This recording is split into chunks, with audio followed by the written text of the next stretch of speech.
Hello and welcome to the Women in Cruise Tech Talk podcast. I am Laura Jane and I'm thrilled to be hosting this special episode in celebration of International Women's Day. This podcast is dedicated to showcasing the inspiring women who are leading technology in the cruise industry, breaking barriers, driving innovation, and paving the way for the next generation of tech professionals. Today, we are honoured to have not just one, but two incredible guests who are driving technology in the cruise sector. Joining us is Paulette Haedo, CIO at Azamara, and Andrea Ortiz, Director of Business System Solutions at Virgin Voyages. Both of them bring extensive expertise in IT leadership, digital transformation, and the evolution of cruise technology. And today, they'll share their insights on leadership, challenges, innovation, and the future of cruise IT. Paulette and Andrea, welcome to the podcast. Thank you. Very excited. Thank you. Happy to be here. So before we dive in, I'd love to get each of you to introduce yourselves and share a little bit about your role and what brought you into the cruise IT industry. Paulette, let's start with you. What can you tell us about your role at Azamara? What are your key responsibilities and how does your work impact the cruise experience? I have been in the cruise industry for over 35 years now. I started my career in it and have continued. Here at Azamara, I'm responsible as CIO, for all of the aspects within technology, including obviously shoreside and shipboard, and ensuring that we're aligning with the business to support what their goals are and, all of the aspects of it. So data, cybersecurity, making sure that our systems, both, again, ship and shore, integrations, bringing in new technology. Here at Azamara, it's a new leadership team that took over in May of this year. And so we are in the process of assessing what needs to be done, putting our strategies together, and then moving forward to evolve. Brilliant. That's fascinating, especially with how technology is driving such major changes in guest experiences and operations. Andrea, over to you. You're leading business system solutions at Virgin Voyages. What does that entail and what excites you the most about your work? Yeah, so I like to start from the beginning of my career in the cruise industry. I say I was kind of born into it. It's in my DNA. So my parents, when I was younger, had a travel agency, and right when the cruise industry was booming, we would go on family vacation. So something that's always been in my blood. And as I went through my college career, I was one of the first classes in my university to be a part of a pilot where we went on almost a study abroad on a cruise ship, partnering with Disney Cruise Line. So that was kind of the real kickoff to my professional career within the cruise industry. And then I went to work for Disney Cruise Line for almost 6 years until I transitioned over to Virgin Voyages. And I've been here for almost 7 years now. So almost at 14 years in the industry, but I count my younger years, kind of like watching my parents doing it, which was really exciting. As far as what I do at Virgin Voyages, I am the liaison between our technology partners and our operational stakeholders, making sure, similar to what Paulette said, that all of our business initiatives are aligned and we can support them in implementation, testing, anything and everything that our partners need to be able to drive successful business. And we call our guests sailors and make sure the sailor experience is supported technology-wise, but also that we're supporting the operational teams the best of our abilities, using technology to support that. Brilliant. It's amazing to hear how both of you have been in the industry for so long and you're shaping the cruise technology in different but equally impactful ways. So Andrea was mentioning she's obviously had experience in the cruise industry from pretty much the get-go. Paulette, I'd love to go back to the beginning for you. What first drew you to a career in tech and how did you end up in the cruise industry specifically? So like Andrea, I say I was born into the United Nations. We have family from everywhere in my family. And so early on, I learned about different, obviously, countries. And so I knew very early on that I wanted to travel. And I knew that obviously my parents are first generation immigrants. And so from Spain. And I learned about geography, wanted to know more about it, and knew that I was going to have to work in a place that was going to be able to afford traveling. And luckily, I have been able to pretty much see the world because of it. I'm going to say technology chose me, not that I chose technology. I started off in operations and loved it. I actually started off as a travel agent and had an opportunity, saw an ad in the paper for Royal Caribbean, was bringing in-house their air ticketing and needed a qualifying person. And that's really how I got started in cruise. Learned everything. I was at the cutting edge of technology, if you will. It was just starting, it was just beginning. So I'm one of those people that could manage manually. So being at that cutting edge, being innately curious and wanting to know how things ticked, I think just obviously was just a natural course. I began my IT, and my discipline is in project management, program management. And so that's how I got involved in technology. But like I said, I think it chose me, not necessarily that I made a conscious decision to go into the IT arena. And Andrea, what would you say was kind of the defining moment in your career? Obviously, you started out knowing what you wanted to go into. Is there a moment that really sticks out to you as a pivotal moment for you? Yeah, it's funny. Paula and I, not by coincidence, have very similar defining moments. I also did not say, hey, you know what, today I really think I want to be in technology. It was one of those things where there was an operational need. And obviously, as different generations, as we move forward, technology is like, you have to know it, right? And you either understand it or you don't. And I think what really helped me really feel like this is something I can move forward with is seeing the different partnerships we have across the world, offshore, working with teams here. And I really really enjoy that collaborative spirit and being able to work together to move forward and really making sure that we're supporting the business that your front end, call center agents or your travel agents, they don't really understand what it takes to get one button to click, right? And it really, to me, is a big puzzle that I really enjoy. And working with all the different technology partners along with our business is what really triggered me to say, hey, this is something I want to continue moving forward with and continue with those partnerships. It's so inspiring to see how both of your journeys have kind of followed sort of similar paths and led you to these leadership positions. Now that we've covered how you got here, let's talk about some of the obstacles and lessons that you learned along the way. We all know that working in tech, especially in leadership, comes with its own challenges. But as a woman in cruise IT, those challenges can sometimes be even more complex. Paulette, I'd love to start with you. What are some of the biggest challenges you faced in your career and how did you navigate them? So IT and maritime as a whole is a very male dominated industry. And I started, obviously, my career, like I said early on, where it was all male dominated. What that discipline taught me was, and I want to say the biggest challenge was not being taken seriously. What I did was I learned very early on that I had to work smarter, that I had to make relationships, that I had to build credibility within the area because it was so male dominated. And here you are. At that time, I was in my early 20s, trying to, again, like I said, it chose me. It wasn't that I chose it, but I knew that if I wanted to move into that, in that direction, that I needed to understand what it was going to take for me to be taken seriously.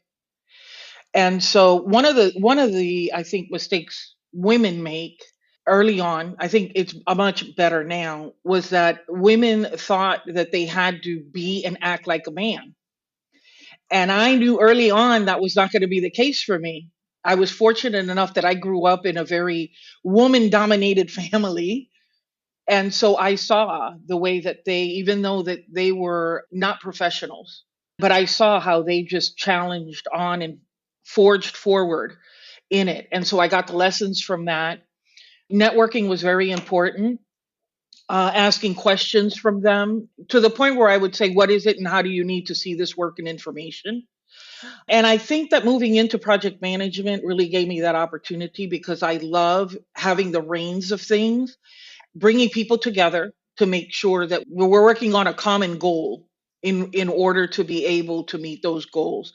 And so I was always very comfortable working with males and learning to navigate it. And Disney, because I was part of the Disney Cruise Line launch team, taught me that because Disney was also very male dominated as part of their organization.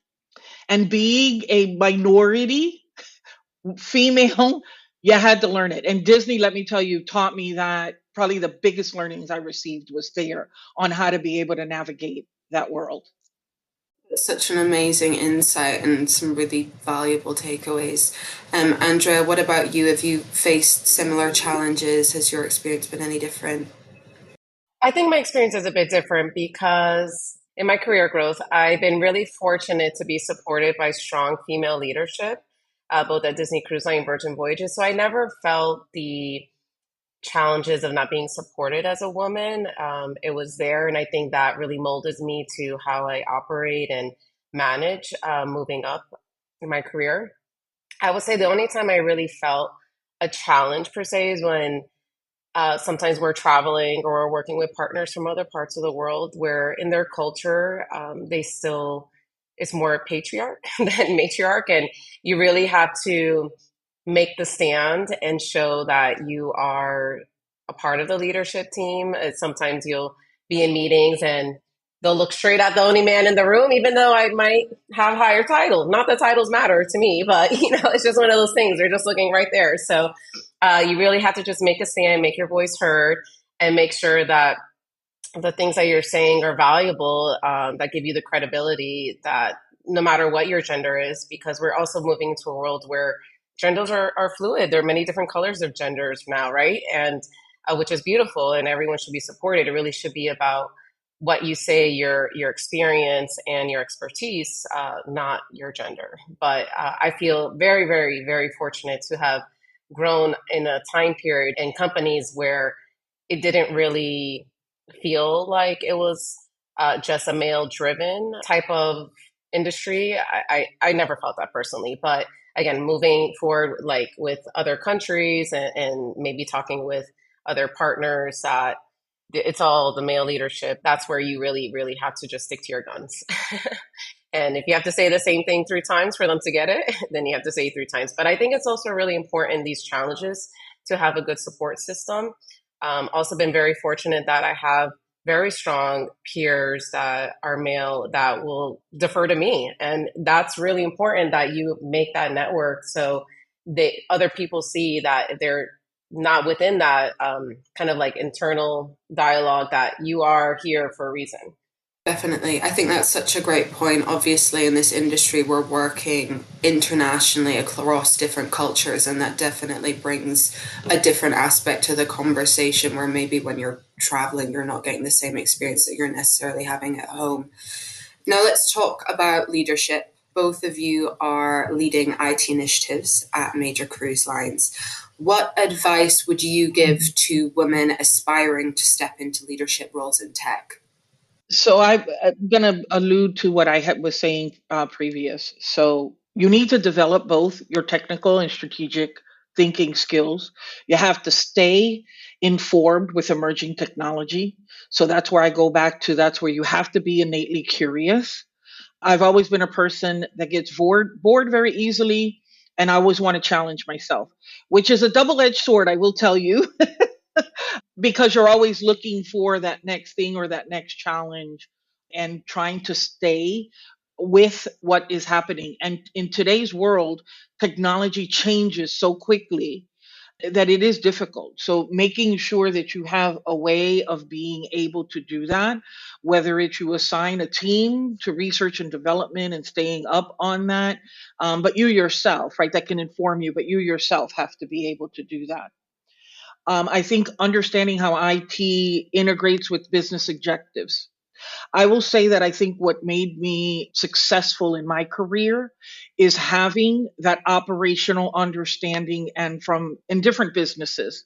Because I started in operations, I moved into marketing, when the internet was that thing coming up. And again, I've been very fortunate that I have been at the very beginning of where things are evolving and emerging, and looking at it and saying, oof, this is the direction that I want to move in. So having the understanding of marketing. And then within IT, there's very different verticals within IT. So one of the things I'm going to say at the very beginning that held me back was like, I'm not a developer. I'm not technical. I'm not technical. And like Andrea, I've had some great leaders, and her and I have had some of the same leaders. And so having those great leaders that continuously guide you in that direction. What held me back was me thinking I'm not a developer, and nor did I have any desire to be a developer. But I did get to early in my career was a business analyst in the days where you sat next to your developer and you guys developed it, you tested it while they were developing. And so you learned. And so I did not realize, and I had those leaders tell me, stop saying you're not technical. You are. Is just, again, the different variations within the technology. So understanding each one of those verticals is going to be important, and knowing what you want to move forward in. Which one of those verticals? Do you want to be a specialist? Do you want to be a generalist? I think for the way that career evolution is working now, we're now in that area where people want generalists. But understanding, because I've always seen what we do in IT is the business are my clients. That's who we are there to support. That's what we're there to do. The other philosophy I've always had is IT should be a utility. When do you talk about your water and electricity? Only when it's not working. Other than that, it should be a silent in the background, Yeah.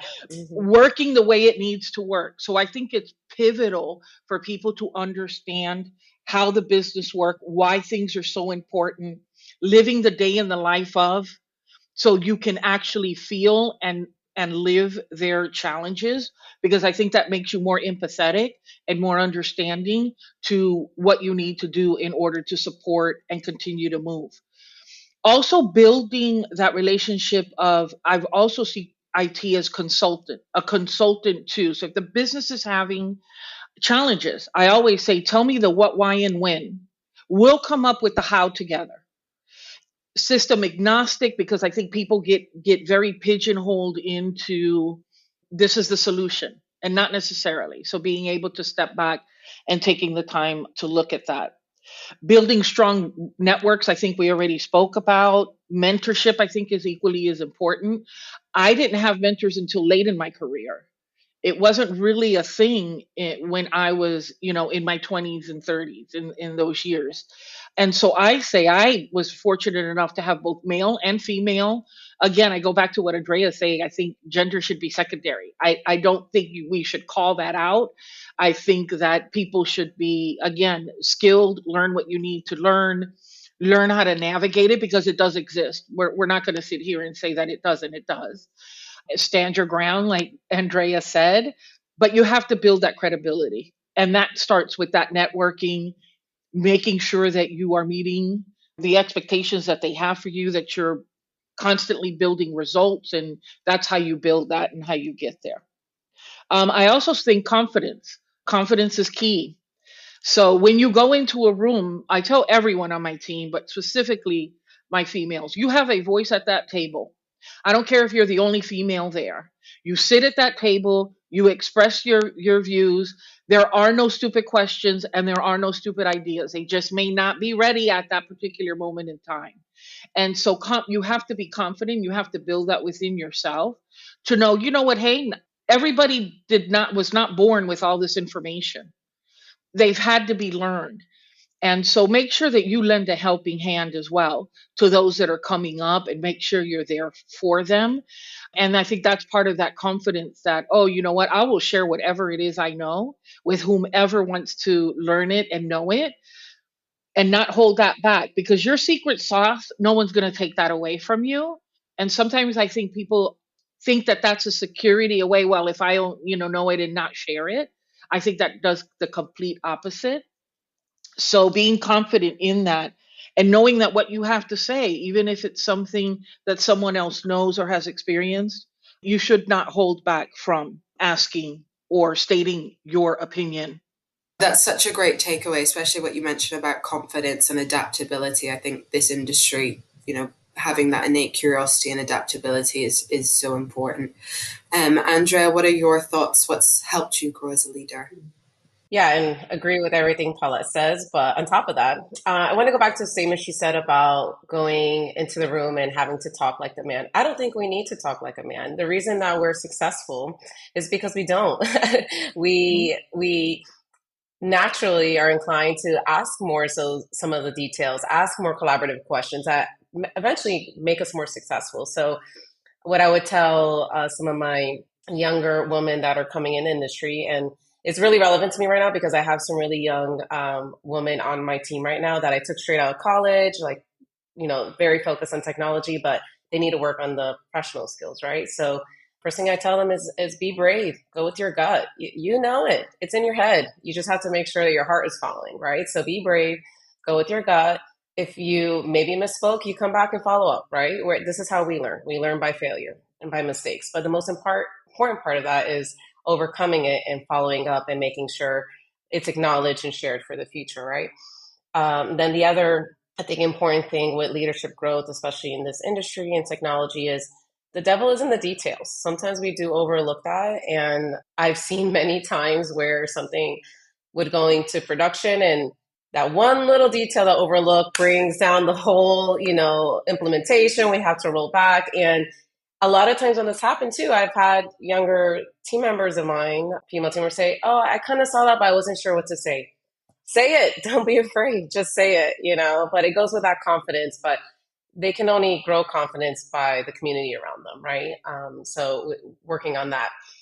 The kind of opposite of the devil in the details is just remember also what the end goal is. I've also seen where there's been implementations and we over-engineered the solution, and then the person who actually uses it every day, your check-in agent, your guest services on the ship, they're like, "Oh, I didn't really need that. Like, I really need this. The thing that we said wasn't so important." So that's what's really important with working with your partners and understanding the operations and see how that translate into the code, right?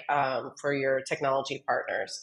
And then I think at the end of the day, it's just really, really important what we're doing right now. Share our experiences, make yourself vulnerable. I try to make sure that my team understands that, like, I didn't get here overnight. I learned through trial and error and just being resilient, making sure that when we have those learning lessons, we actually take those opportunities to continue to move forward. So, and document to share, because if we're not sharing, we're not caring. That was cheesy, but it's true. That's brilliant. Honestly, I think that for me as someone that's coming up in tech and still kind of at the beginning of my career, that advice is so invaluable. So thank you so much for that. I did want to touch on the future of cruise technology.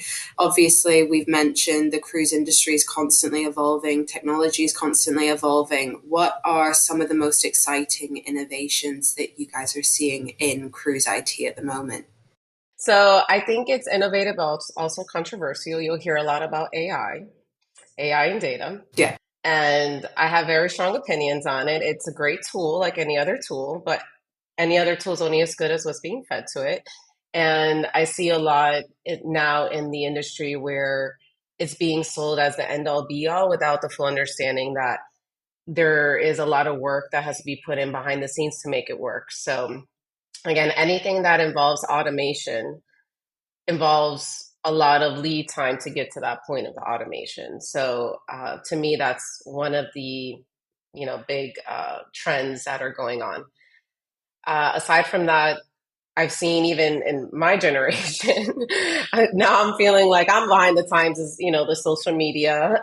It's really, really exploded. And I feel like it's eventually going to get to a tipping point because I have already seen now with some of my younger team members that they're actually like anti-social media. So it's going to be interesting to see how much more that is used as a tool for marketing or communications versus the other type of outlets or channels that we have. So those are my two.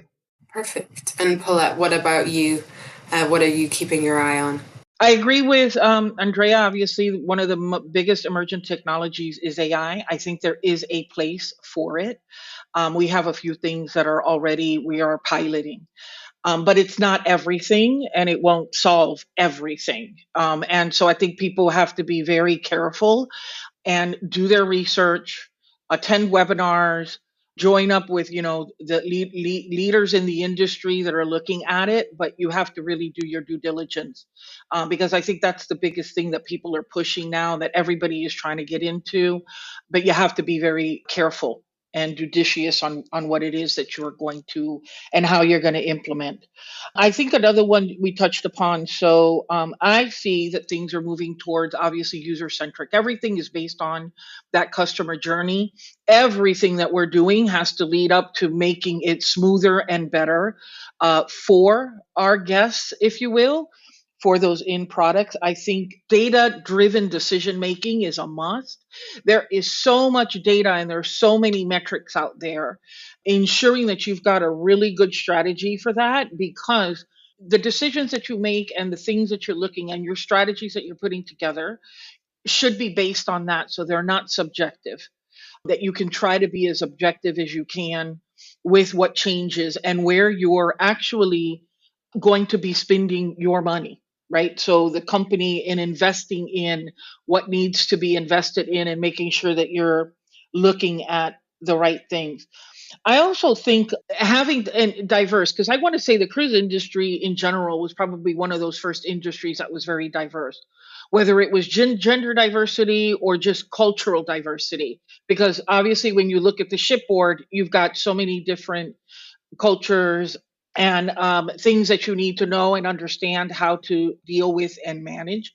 And so I think part of that diversity and hearing from your front end users who are going to tell you what challenges they're facing, you also have an opportunity of being able to have a broader audience and have them involved in your product design and what it is, so that it resonates right with everyone in any all over the globe, because our industry is global Hmm. within what we need to do there. And I'm going to say this, and I know that it may have some, but I think women are great collaborators. I Hmm. think women are great at bringing people together, working on a solution. It's not just about self and ego, it's really about doing the right thing and making sure that we're introducing the right solutions. Yeah, definitely. I couldn't agree more. Before we wrap up, I have one final question. Obviously, we have touched on the importance of networking and mentorship in both of your career journeys. For women who don't potentially have access to that formal mentorship, I know not just in the cruise industry, but in tech broadly, we still are seeing a lot of that male dominated field. So, for those women who don't have access to those networks or those formal mentorships, how would you advise is the best way for them to find support? Yeah, so I know that there is, I mean, obviously the first kind of tool is online classes, right? There's tons of different online classes if you're looking to increase your skills, whether it's in technology or just professional speaking, right? So that would be my first kind of recommendation. Going back to social media, I mean, there's a lot of audiobooks and things like that that someone could take on their own to listen to. But aside from that, it's trying to attend any local woman community events. I live by Fort Lauderdale by the beach, and they have like a once a week women's beach walk, right? It's not specific to technology, but you never know. You might meet somebody there who's also a women professional who you're going for a walk and you have these conversations, right? So always kind of reach out to local communities if you don't have like in the industry that type of support. But I think for me, until I got more involved, it was also leaning on towards your family and friends. They're your first support system. They're your first community, and making sure that they're along on the journey with you. Be vocal about what you're trying to do. No one. I always tell my team or even my family, I'm like, I can't read your mind. Like, I don't know what you're trying to do. Let's have a conversation. Let's sit and talk and make sure that it's an open dialogue, because that eventually would translate to the conversations you're going to have professionally when you are in the industry and you're having these meetings. Because you have to learn the give and take of a conversation. It's almost like negotiation, but not officially, but it can be depending on what project you're on. So to me, those are really the first kind of three foundational tools that somebody could use if they're looking to go into industry. I also say if you're in university, there could be internships. So don't be shy. Try some internships. Try community outreach as well. I know, especially in the cruise industry, there's a lot of community events around the environment, which is really big. A lot of beach cleanups if you're by the beach, or maybe, depending on the various ports. I know that there's a lot of different activities that happen within the communities as well. So I think that's how you start building your network. But don't be shy. I just reach out, have a conversation. For those who know me and Paula personally, they know we're not shy. And I know that doesn't come naturally to everybody. So it only takes practice though. And you never know, that one interaction. I can think back in my career, professionally and personally, that sometimes that one interaction, that one conversation that you didn't think was really important, pivotal, is important, pivotal to somebody else. And it can just kick off a whole new career path for you. You just have to make sure that you're following up and just be brave. That's all I can say. Same. I wish I would have known about mentorship early on in my career. I think I would have been able to navigate it much better. As Andrea says, you start with your family. Who in your family can give you that guidance? I think people should have more than one mentor. I think people should look for those things that you like in someone that you want to learn from, because not one person is going to have everything. If someone, the way they speak, the way you see them presenting, the way you see them, right, how they carry themselves, ask them. And most people will be honored that you ask, that you saw something in them that you want their help with or their guidance. And when they say yes, come prepared.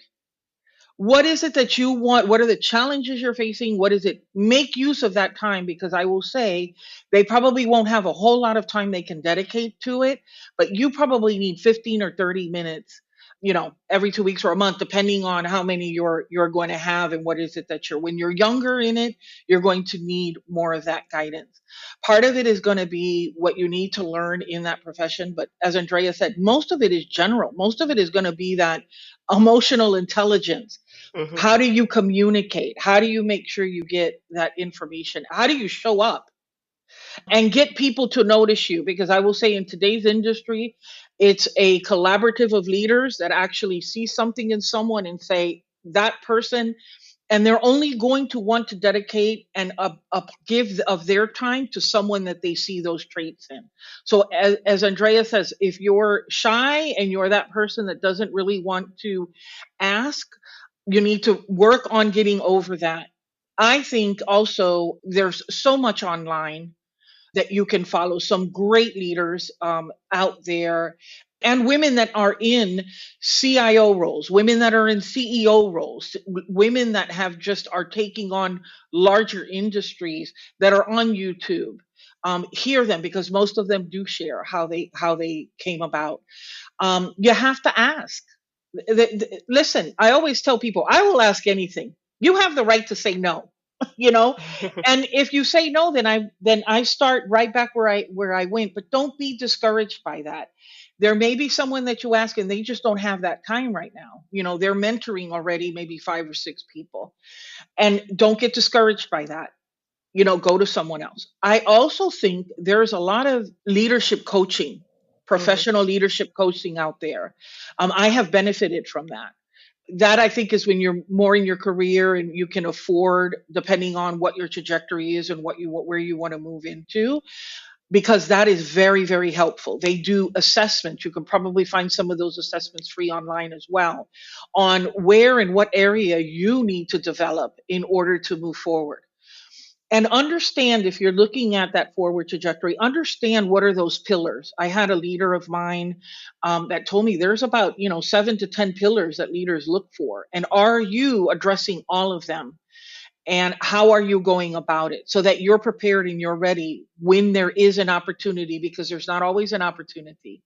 And so making sure that you are aligned and that you're ready for them. And don't wait to get promoted. Everyone always says this. You need to be acting as in already performing in that role that you're looking to go. So always strive for what's the next. But also let your leader know you want to be promoted. Exactly. You need to, you know, that you need to they're voice human. it. People are human. Like they can't read your minds, as Andrea said. If we don't know what the problem is, you can't solve it. So just say it, no matter how small you think or insignificant if you think it is. And I'm going to give you a recommendation on a resource. There is a book that's called What Got You Here Won't Get You There. Absolutely fabulous. So there are, again, resources out there that will help you. I will tell you, no one is going to drive your career. You need to drive your career. And you need to be very upfront with and truthful for yourself with yourself. What is it that you want to do? Do you want to take that on? Being a leader of people is like being a parent. You become secondary, because everything that you should be doing is to move those folks over, get them to where they want to be. Even if that means leaving you at some point or doing those things, it's really a selfless act. And so understanding why do you want to do that? Because it does take a lot of involvement. It's not easy by any means. It's not easy to manage folks and help them get to where they want. So it needs to be something that is innately in your nature, that's what you want to do and be able to share, because their success is your success. The other thing I want to mention is what Andrea said in reference to failure. Listen, you need to be in a culture, or you need to adopt a culture that failure is going to happen. It's what you do with that failure. It's how you learn from it and how quickly you course correct and move forward with it. Because no one is perfect. And the biggest learnings I think I've gotten are from those mistakes and from those things, and being able to look back and say, hey, this didn't work. Why didn't it? And then again, learning from that and avoiding else. But everything is a learning and teaching moment. So take those opportunities. Don't let it get you down. We're all human, and it will impact you, but you need to recover quickly and move forward and be that person that supports and say, especially for younger people coming into, is just say, it's okay, but just learn from it and then keep moving forward. Yeah. No, thank you so much, both of you, with some absolutely brilliant pieces of advice there. I think for everyone, not just young females coming in, but for anyone starting their career in any industry at all. It's been such a pleasure speaking with both of you. I know I've found it so informative, as I'm still in the early stages of my career, and it's been such an honor to hear about your experiences. So thank you so much for sharing your experiences and insights. That's a wrap on this special International Women's Day episode of the Cruise Tech Talk podcast. Thank you to Paulette Haedo and Andrea Ortiz for joining us. If you enjoyed this episode, be sure to subscribe, share, and join in the conversation on LinkedIn. Until next time, thank you so much for listening.